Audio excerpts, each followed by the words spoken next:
Welcome back to Spain. Today, We are getting ready to ride a train to Madrid for 3 days, and we're excited.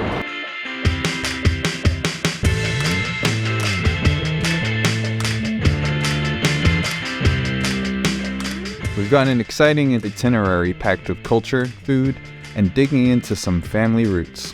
So buckle up and let's dive into an adventure española. Madrid is a 3.5-hour train ride from Valencia, so a plane would be faster. But when you factor in the boarding process, the cost, and the views, you can't beat the train experience.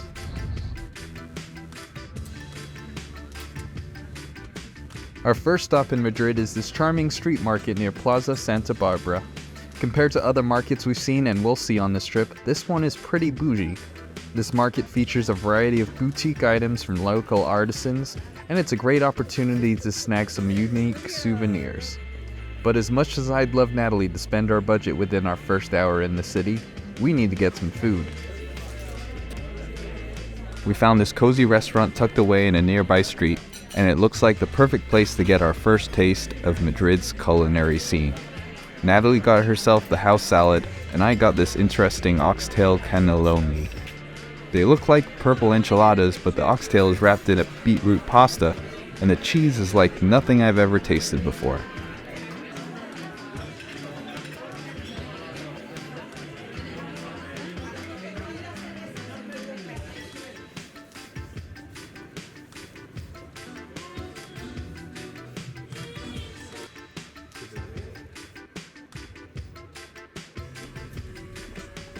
After settling into our hotel and grabbing some coffee, we hit up some local landmarks. This enormous building is the Bank of Spain building, Banco de España. Completed in 1891, it symbolizes the importance of finance and banking in the country's history and economy. And not far is the stunning Palacio de Cibeles. It was completed in 1919 and initially served as the headquarters for the National Postal Service. But sometime during the 70s, it served as a backdrop to an important photo. Natalie's mother and grandmother stood right here. More on that story later. But just around the corner we found the bustling Retiro Park. Once a royal park, it was opened to the public in 1868. With over 15,000 trees and all kinds of decorative statues and fountains, it's a green oasis in the heart of the city.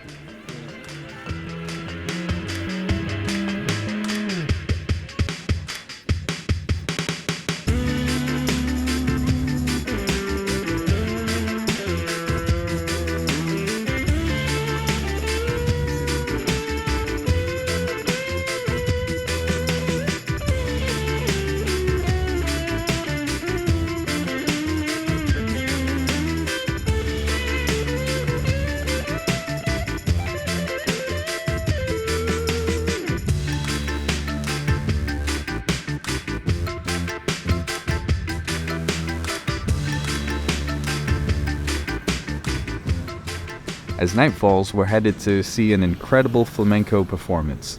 Flamenco originated in the Andalusian region in southern Spain and has been recognized as an undeniable symbol of Spanish history and culture around the world.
Good morning, Madrid. We're starting our day with strong coffee con leche and a special pilgrimage to Natalie's parents' old home in Embajadores. A vibrant and multicultural neighborhood, it's a touching moment for both of us as we pay homage to her family's history. So we are standing in front of the building where my mother lived with my uncle and my grandparents when they came from Cuba in the year 1970. So I lived in this very building up on the second floor, which is the first balcony that you see in this building. So I'm standing where my mother walked and played as a child. It's unreal. We also took the opportunity to eat at the local bar. Although it has new owners, this would have been the same restaurant Natalie's grandparents would have frequented during their time here. Pretty cool, right? Well, Madrid's a big city, and we've only got so much time to see it all, so right away we're navigating into the bustling El Rastro market. Dating back to the 15th century, it's the largest open-air flea market in Madrid, held every Sunday. Like most of what we've seen of Madrid, it's packed to the rafters, but you gotta love the energetic atmosphere.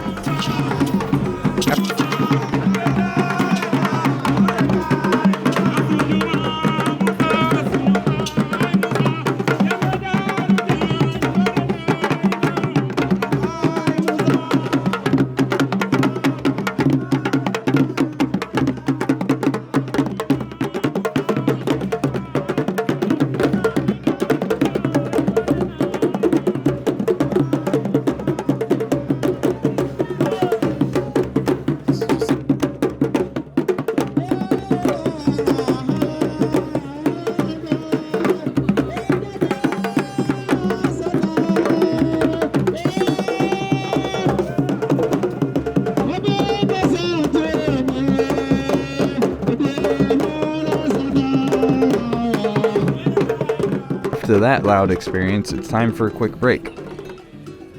On our way to the Royal Palace, we found this adorable sandwich shop for a tasty lunch.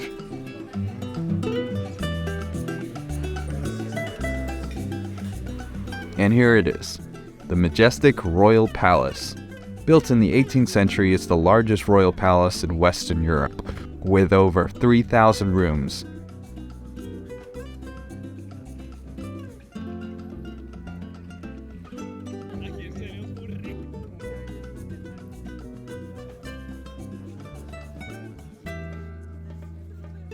Sitting right across from it is the beautiful cathedral. The foundation stone for this Catedral de la Almudena was laid in 1883, but it wasn't fully completed and consecrated until 1993. What I love is how it's a blend of different periods of art, Gothic, Romanesque, and Neoclassical. And it honors many men and women of the church with unique styles from their eras. Even the late John Paul II is recognized here, and it's only been a few weeks after his passing. There's something special about a tourist-friendly site like this. Many people are like us and admiring the art, appreciating the history, but others are reveling in the spiritual and religious significance of the building, especially because it's an active place of worship. I didn't expect to enjoy touring this cathedral as much as I did.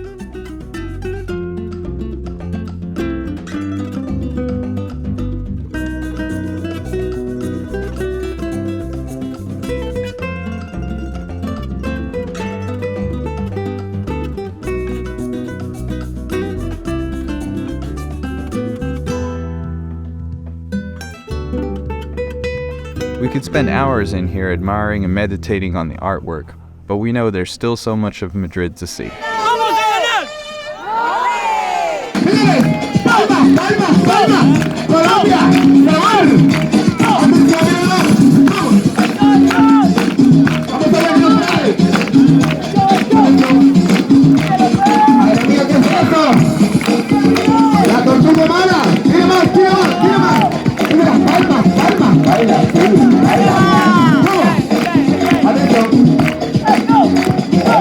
Con una sola mano, madre mía, él tiene 5 vacunas de 2 en este brazo. ¡Ay, con el codo! Madre mía, empiezo a ver que energía arriba. Él no camina con las piezas, él camina con una sola mano. Ahora sí, fuerte los aplausos. Muy bien. Consejito único.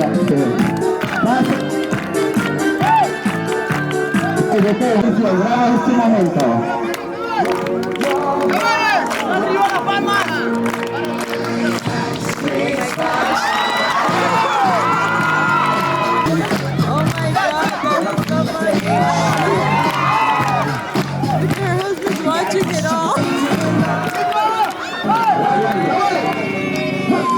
One travel hack we found that works well for us is in how to find good cafes and restaurants.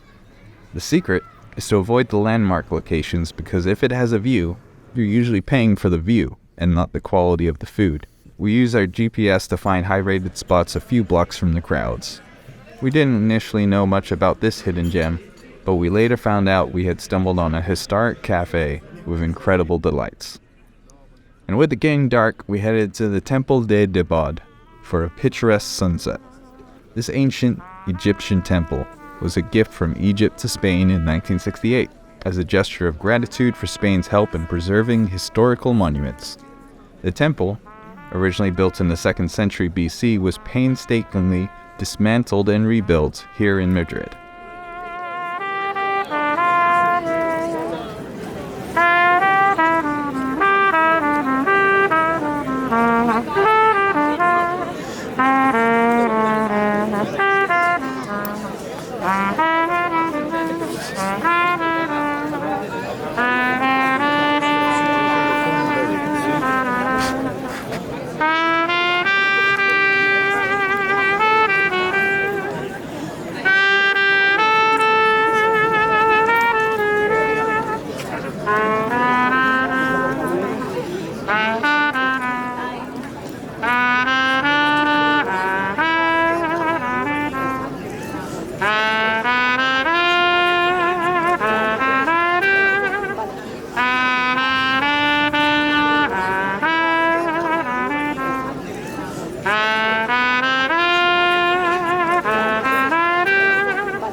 It's our last day in Madrid, and we're gonna start it with a world-renowned Spanish breakfast. Nope, it's not McDonald's. What I'm talking about are churros at San Ginés.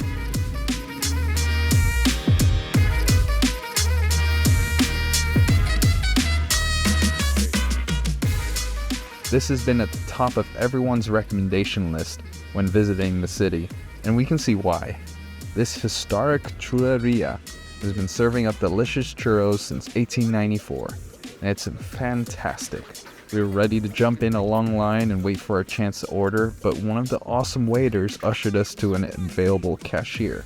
It was a little surprising at first how welcoming and friendly they all were, but it made it easy to understand why this place is a destination for all kinds of visitors from around the world. It's open 24/7, so make sure to add it to your list.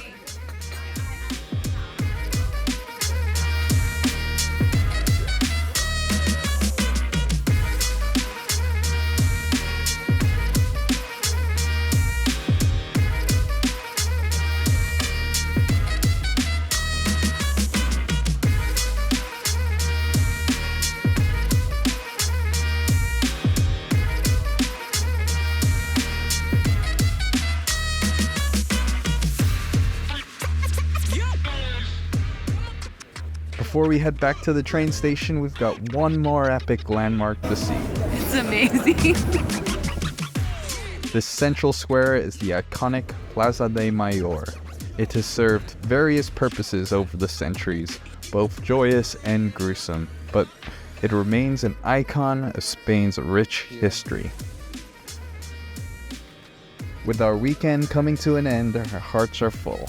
I loved every part of it. I loved all of the historic buildings, scenery, all of the history, and the food was absolutely amazing. I loved it, and I'm actually sad to go.